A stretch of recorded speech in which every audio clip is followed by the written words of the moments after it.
Yeah, can Hi, you hear sir. me now? Sorry for the. Yeah, I guess there was some network issues on my side. Okay. Sorry for the inconvenience. Okay. No, no, no Let's. issues. So I would like to tell again that we are having an interview because for this book, with the author of this book, Faith and the Beloved, he is Kocheri Shivu, and we were on our fourth question while the connection got cut off. In the last answer, sir, would you like to add something or should I continue with the other question? Yeah, I think you can move on. Ask the next questions. So, in the last question, you talked about your background with the defense sector. So, I have a question related to that. That in this book, we saw many sensitive topics that you put up, like LTTE, ISI, and ISIS, and also the Bombay Taj attack was talked about, in which the main characters had some losses, and then because of that, it led to what the book was. So, would you say that mentioning of all these factors, the 9/11 attack was also mentioned. So, would you say it was influenced by the defense background you had? Of course, I mean that the fact is that I was 27 years in uniform, so that now will go away. It'll always be there in the background. That part, and it gives you a certain perspective and on events from since you're in that life, you are part of action. So you always know how the game is played on this side and how it's played on that side. So that advantage you always have.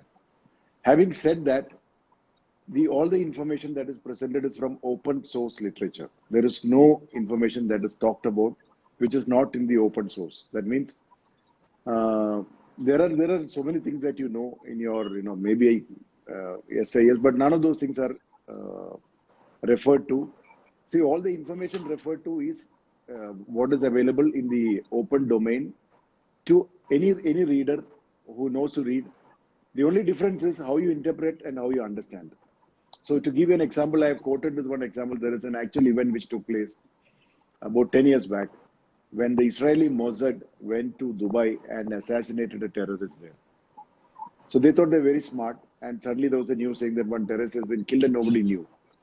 And 4 days later, the ISI helped the Dubai police with the hotel videos to piece together who are these people who had come from Mossad, where they had stayed, where they had got together, and identified each of them.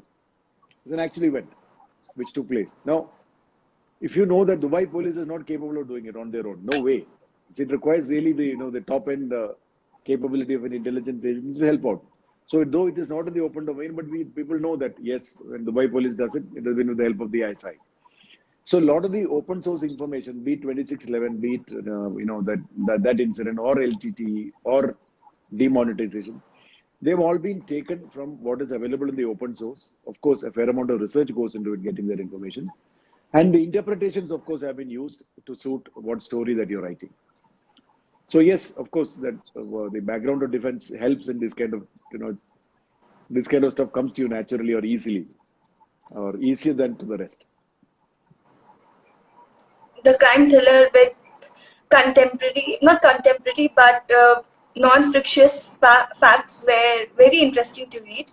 And moving towards the next question, I think this will be the question very specific towards the book because the ending to me felt a little rushed because within few pages we see the main things happening, like throughout this book we are trying to figure out, and I was trying to figure out what happened, why it happened, how the dots are being connected, but in the ending it was just like within almost 10 pages everything gets cleared and everything is over. I seriously wanted to read more about it, more detailed.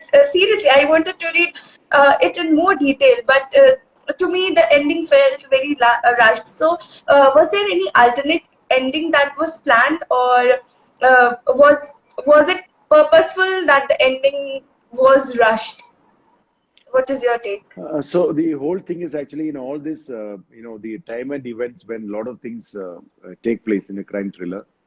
So if you see the whole book is, let's say, without giving away the story, is placed on The book starts off with, if I to new generation people, the heroine is put in what I call an escape room. If you were to look into the game parlance, where the new generation people understand that, let's say she's put in an escape room in real life, where she's in a situation wherein she is really trying to use her wits and whatever best effort that she can do to get out of a situation, or traditionally what is called an escape room. So now the whole thing is connected to that, that this kind of an event cannot last for long, because finally it's all about efforts of an individual to sustain to a certain point, and it is time bound activity. So she has to keep her wits to make sure that she stays alive and she's able to connect up before she's knocked off, or let's say her mother is knocked off. That's the gist of the whole game. So there are so many things which happen as to when an event happens. Let's say, for example, that's why I said in the chapter 1, you give information which is interpreted in different ways by 3 parties to know that party A, B, and C. So they have the same information and they have their own way of connecting dots, and then how they go about connecting the dots to track, and how this, let's say, the heroine is keeping her wits about her to come out. So this, as it moves forward, now this is one of the things what we say, it's like when you have, let's say, 10 events which are happening and which necessarily have to end at one point in time and one point in place. So it's like, it's called that funneling effect. So in writing, it's called a funneling effect, wherein in the initial stages, it's like the cycloid, wherein in the initial stages, your things are outside and happening relatively slowly, and you get time and place to kind of read and put this together. But towards the end, when all of them focus and get into funnel, things become faster, and then it's like coming out like a white star. So it is by design. That's how it by design how it is. So the descriptive reading, there is a whole lot of information which has been provided, which I believe, because one of the things I believe in is that any and every reader should have an understanding of history. Because history, one of the biggest challenges is, it's very easy to look at history from your today's prism and your personal, whatever knowledge you have or you do not have, from both ways. It's very challenging to go to that time and be current. That means, let's say if I am reading about 1942 Quit India movement, one way of reading is academically to say Quit India movement was started by X, Gandhiji and so many people took part, so many were arrested. One information. Second is to actually go into that era of 1942, read about what else was happening. Why did they decide to quit India? Was it, let's say, influenced by Indian National Army coming from the other side?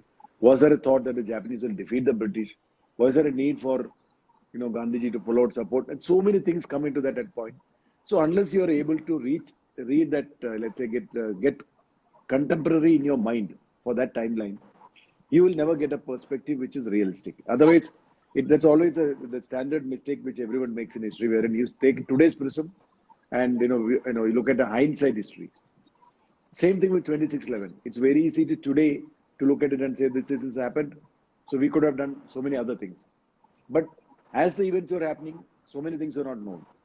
And same thing with LTT, same thing with so many other events that I mentioned, whether it is demonetization, whether it is operations of various agencies, what is happening. So all these kind of events, when they culminate, like I said, in any of these stories, especially when you write the crime thrillers, which are so many investigating agencies, so many events, which will culminate at a point, it will have a funneling effect both in time and space. So to that extent, it is by design. It was not meant to be rushed, but it was meant to be, let's say, finished like with that funneling effect, which is how it happens. What you said about history, I could totally relate, because I'm also a history major student.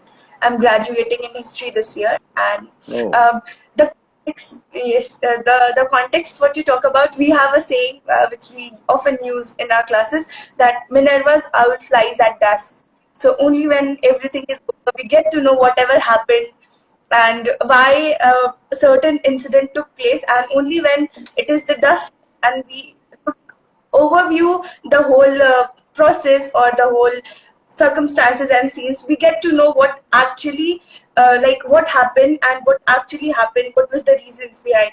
And your book is similarly like that.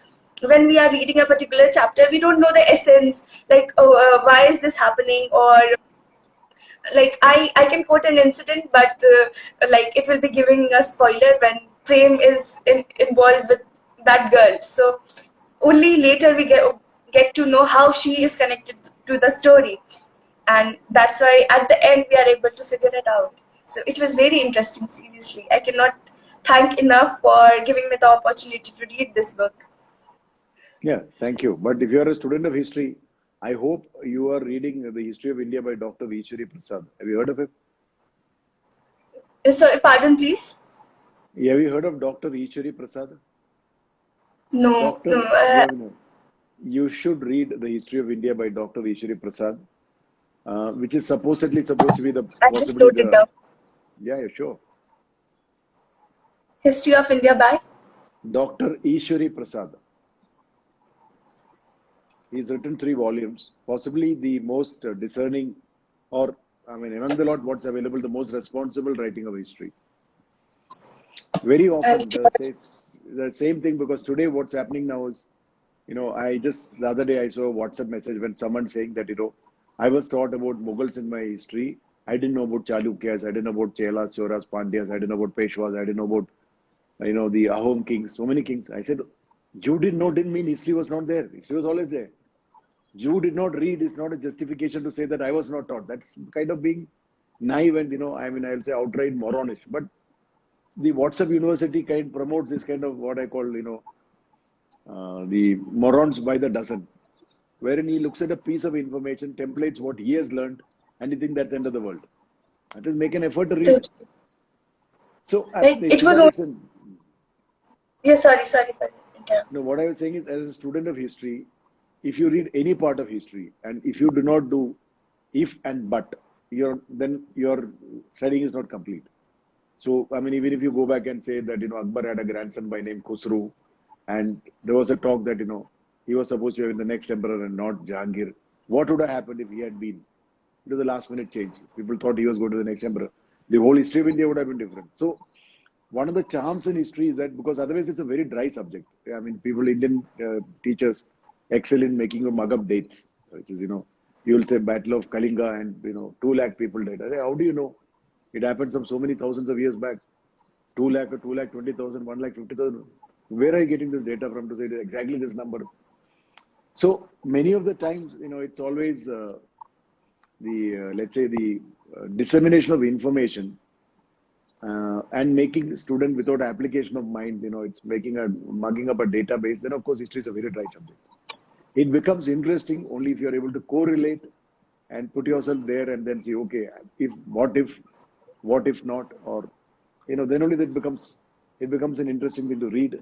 Then it is fabulous, and you have to keep up with it anytime. History is very interesting when we read with the context of that particular period. It is very interesting. I have faced that question, whether interesting is boring or don't you feel like sleeping while reading history. But the answer which I give is absolutely this: that if we are reading it with the context of the period that we are reading, it is very interesting to read. Yes. Yeah. So some of the part, let's say for example, in history, I mean, who started primary education in India? When do you, in your opinion, when do you think primary education was started in India, by whom? It was started way back. Even Ashoka was like advocating for education. Education, okay, but who made primary education compulsory? I'm sorry, I don't know. I don't think I know that. Okay, so no, there's not a textbook answer, but I'm just saying that some of the facts of history. Let's say Raja Ranjit Singh of Punjab, when he became the king, he came out with a beautiful idea. He said, okay, every temple, every Gurudwara, every masjid must have a school, and compulsory.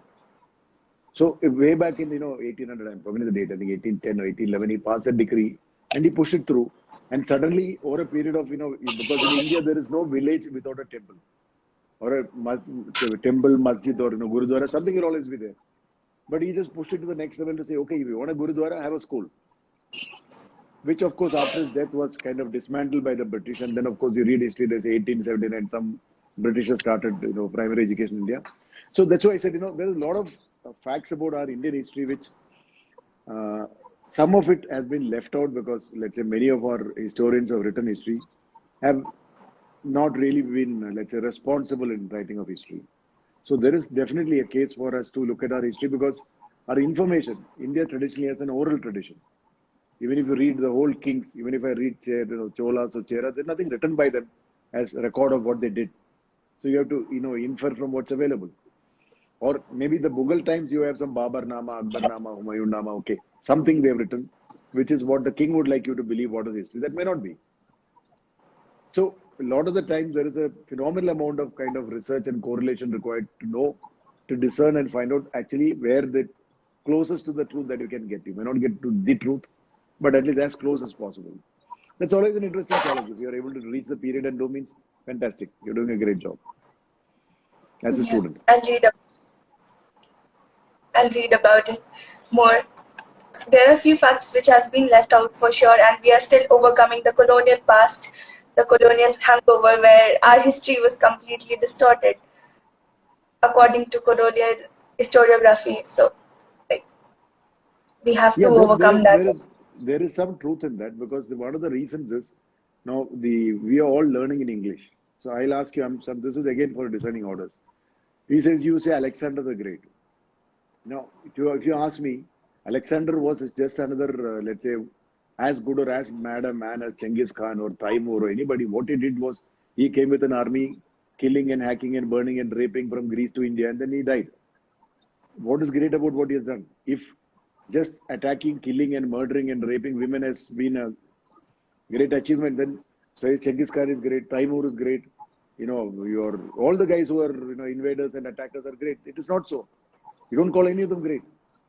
So, but because we learn it in English, and that somebody has written that Alexander the Great, so we are reading that Alexander the Great. Whereas you go to Persian history, they'll say Alexander the Terrible, because that amount of nonsense that he did, he got scared with the Indians who were, you could not take them on, so he backed out and went off. So, because we study in history, let's say in English, so someone tells me, let's say, I don't know whether you all read, in school days, Columbus discovered America, or maybe Amerigo Vespucci discovered America. Now, when they discovered so-called discovery, there were 10 million Red Indians staying there. What did they discover? There's no discovery. They just went and raided and killed those people. But they write it like that. So because we are learning history in English, written by somebody, it's convenient for them to say, okay, Columbus discovered. Today, if I were to say that the logic, I can go to, let's say, Europe and say that I discovered Portugal, go and attack. If that is the logic for discovery. So, a lot of the times, the information and presentation of information, when you read in English, you have to have a discerning mind to know what he writes and what you should actually understand. So that is a challenge because our education system is, or let's say the quality education in India is English driven. So it is for us, again, to the students to be discerning in their reading, to know when you read an English book, who has written it, and therefore have a perspective on being, let's say, analytical about it, and do not accept just because somebody has written it. And when it comes to writing, the Western authors are very good. The facts and figures will always be correct. But there's a sublime art of misinterpretation, and without your knowing, you will be just kind of taken to believe something. So that part is a challenge that we all have as students, because now, unless you have enough of the Indian authors who are writing and responsible writing, I repeat that because there are people who just want to write that today I want, Congress party writes as a perspective. The Janasangh writes another perspective. I'm not about perspective history writing. Serious history. It's already written by professionals, purely research based without any bias. That kind of books, the more Indians write, more our students will improve. But I do agree, currently it's a big limitation that we have. Check out Ishri Prasad. You will get some clearance on your perspective. Yes, now I'm so I want to finish all the 3 volumes because Sure, do. it will be very helpful for my graduation too, I'm sure. So, we had such a great conversation about history and the perspective, but returning back to your book, the last question I had was, it might be a bias because my personal favorite from the book is Alice, because she is very brave, and I cannot completely relate to her, but she's of my age at that time. when she is in this book, which she has been written about in this book, and the bravery she has shown, planning, the plotting. I cannot even, when I was reading, I was not able to relate how someone my age could think so forward in time, because it was in school she started collecting all those things which helped her, and she was so brave to pull that off and to plan so ahead. And my second favorite was Prem, because he was so dedicated towards not his actions, but he was so dedicated towards learning Kalhari, and that dedication actually impressed me a lot. So these two are my favorite from your books, and I know authors don't have any favorite character, but who do you think were more biased to, or who was your favorite from this book? See, first of all characters are mine. They're good or bad. So I have no favorites. I leave to readers. To all the characters were created because, as I told you, character sketching each character. I spent about 2 years researching for this book, and most of the time went in character sketching, a large part of it. So each character, there is a fair amount of time deciding on the character, the background, because once you decide on a type of character, he or she cannot change all of a sudden. So it's like in real life, a person is a type. So as you move forward, it's a thing. The only change is that, all of us, it's like, there comes a time when you have to stand and fight. And there is always a time in one's life where there comes a time when you can cross the line or collapse. So those are individuals who decide that, that they will fight and move forward. So that part, yes, that only when you're put into those situations, individuals will come up. Normal walk of life, why would you cross a line? You don't need to. So, but I guess that is a challenge. That's a challenge. And I've told this before also to many of the readers, I have no personal favorites. All of them are favorite, as good or as bad. That is the author's dilemma. Yeah, So of course, it is. I have interviewed so many authors, and I ask this question at last every time: who is your favorite character from the book? And they are in so much dilemma who to pick, because everybody in this book, in their book, is a part of themselves. You portray yourself in the book. And with that, my questions are over. But if there is anything which you want to discuss or which you want to add, which might have skipped my attention, we can freely discuss that. No, sure. That's all. I mean, I think I'm glad that at least I had a good student of history that I've been able to talk to, because that is one thing I believe in. As part of my writing, the largest source of information has been newspaper reading, because when you write, unless you're very well read, like you are a potential writer in the making, because that start point is that you're a good reader, then you can be a good writer. So anybody who's a good reader is a potential writer, because unless you have a vast spectrum of reading, you cannot do, let's say, serious writing, because you need to be well read. So in the way whether you read an e-newspaper on your mobile or you read an actual newspaper, doesn't matter. But I've not seen till date any one source of information which keeps you updated on whatever is happening around the world, around the country, and in all domains other than a newspaper. There is no one source of information presentation. So that has been of great help to me. And in all my writing, my framework has always been when I fall back, you think of something and you think you have read that somewhere, and you fall back and then you read and write. That's how it goes. So to all the readers, I'll say those who read books, or whether you don't read books, whether you read a print newspaper or an e-newspaper, read on a mobile or on a laptop or in your room, please do read. Read regularly. That's all. Anything for the aspiring writers? Aspiring writers, I say read, observe, and write. And that writing is always comes with observation. It's a lot with observation. Read, observe, and write. 3 sutras that you gave for aspiring writers. And I guess anybody who follows that will be a good writer like you. Sure, of course, I'm sure. You'll also make one. You're a good student of history. Start. It is always time to start. Yes, sir.